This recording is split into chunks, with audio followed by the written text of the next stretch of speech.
Video coverage of IT Expo is brought to you by Content Boost, the content marketing specialists. Amplify your sales today. Hi, Rachel Ramsey here, IT Expo in Miami. I'm here with Rick McFarland from Voice4Net. Welcome to the show. Thanks, nice to see you. So tell us a little bit about Voice4Net. Voice4Net is a software applications provider for contact centers. So everything that has to do with the things that the PBX or the telephone system cannot or will not do, we provide integration with that, with databases, CRMs, agent interfaces, etc. Excellent. So one of the biggest trends coming to the contact center is WebRTC. Oh, yeah. Can you talk to us a little bit about how that's going to change the contact center? Yeah, WebRTC, which stands for Real-Time Communications, is a really awesome technology. It started out just as a peer-to-peer browser communications, but then became so much more when we were able to design and develop as vendors a server-based engine that would take the browser communication piece, the voice and video piece, and tie that into a network. Now all of a sudden you can deploy it in a lot of different places, contact center being one of them, which I think will be one of the biggest beneficiaries of the new RTC technology. So how do you think WebRTC is going to change things for developers and business end users? Well, for the end users, it'll make communications on demand that much easier. So if you're surfing a website, for example, instead of having to go to the contact us page and go find an 800 number and try to sit on hold for God knows how long, or go through an IVR system, which is really awful, you can literally just click and enter yourself right into a queue and begin talking. So that's going to be the beauty of that, is better navigation to an actual human that you need to get a hold of. For developers, it's awesome because it's standard HTML5 JavaScript type programming. So now I can take what was a complex telecom technology that was, you had to have all this expertise and all this special code and everything. Now that's still an underlying engine, but now that engine is opened up to regular web developers now. So I can take advantage of the beauty and the graphics and the experience of what the users really want and still give them the communications capability on the back end. Mm-hmm. So what a lot of companies like to do is customization, keywords. Yeah. So how does WebRTC impact that? Will people be able to customize different solutions? And will it impact things like cost and time to market? Absolutely. The really cool thing about the development, again, it's HTML5 and JavaScript on the front end. And that opens you up to a whole new world of developers. So it's going to decrease costs because those types of developers are very numerous and very available, and much less expensive than like a C# guy or a telecom programmer, etc. So that'll be cool, but also you'll be able to take advantage of some of the graphical capabilities. So as you want to customize and integrate this into your existing CRM or your existing infrastructure, you can literally just tack on a few lines of code and instantly make it RTC capable. How do you think WebRTC is going to change things for the agents? Do you think it's going to require more training, or how do you think it'll change the experience for them? Oh, much less training actually. In fact, because of the graphical capabilities, we've basically deployed our own architecture and our own framework to come up with the concept of widgets, and these are things that are on the agent interface that give them information about the customer that they're talking to, about maybe the back-end ERP package, or different things that are going on that they might need access to. It makes it available so that you don't have to sit there and go Alt-Tab. You got 14 applications on your desktop, somebody calls, they ask a question, and you're having to fly through all these applications, you've got two big screens on your desk, and it becomes a very difficult experience. This makes it so you can have one nice graphical scrolling experience and move pieces of information interactively around that you need on demand, because again, it is a rich web experience.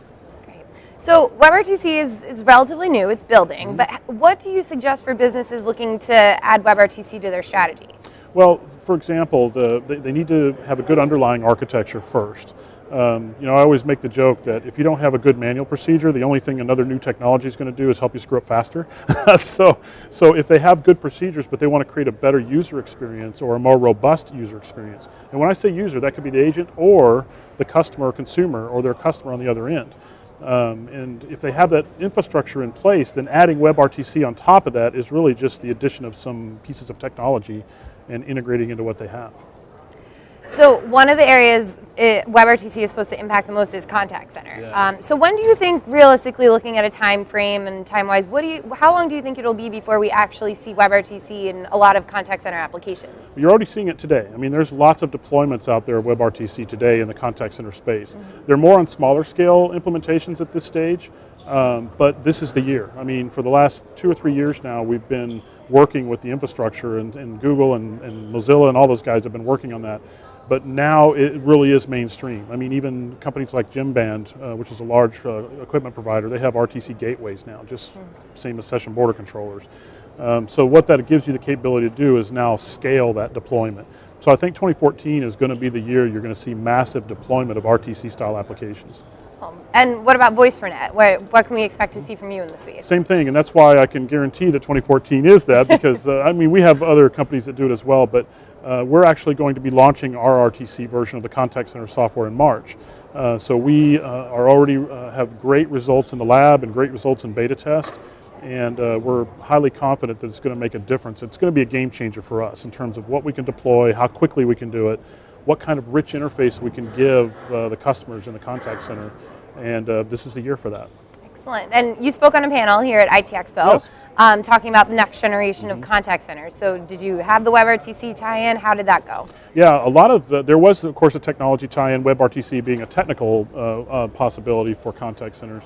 But you know what was interesting in the next gen thing that we really enjoyed talking about is the human side of the equation, because it doesn't matter what technology you throw at consumers, whether it's text or email or live web chat or RTC talk, et cetera, or good old-fashioned telephone. It's about communicating with the humans and getting it to the right one quickly as possible. We like to call it, communications any place, any way, any time, especially the anyway part. They've got different medias they want to talk through, and WebRTC is just one additional piece of that. But we also talked about in next gen how sometimes the agent may not be just the contact center. Now it may be people that are beyond the call center agents, and there's a percentage of people's time that are the best suited to help a customer with a particular issue. A lot of people call it, today they call it just normal escalations, like escalation to a department. But when you get transferred around, that gets really problematic. So it was really interesting to discuss some of the up and coming pieces where the technologies will get you to the right human, whether that be an agent or whether that be a technical person or whatever, so you can get a faster response to what you're trying to do. Yeah, absolutely. And do you think the channel is ready for this change? That's a good question. The scary part about RTC is that it really lends itself towards cloud-based implementations. So everybody that has embraced the cloud concept, and whether that be a hosted contact center or hosted CRM, whatever, I think they're completely prepared. Independent agents, for example, are a perfect example. Interconnects, on the other hand, who have customer premise equipment, they represent the big manufacturers, they have truck rolls, they have payroll. It's going to be tough for them to first see the return on investment for them, because they're like, okay, well, how do I sell this and make money with this? The beauty of what RTC allows us to do as developers is we can deploy it as a cloud-based solution or as customer premise. Now, some people may think, oh, it's just for the cloud. Yeah, that's got some advantages, but in the customer premise environment, it's still very exciting because it's that rich user experience that I can bring to the table much faster, and I can run that on their local area network just as I can on a wide area network. So it doesn't matter, and that's the beauty of it. Got it, excellent. Well, thank you so much for your time. Sure. It was great to meet you, and look forward to seeing that announcement later this Thanks. year. Take care. Video coverage of IT Expo is brought to you by Content Boost, the content marketing specialists. Amplify your sales today.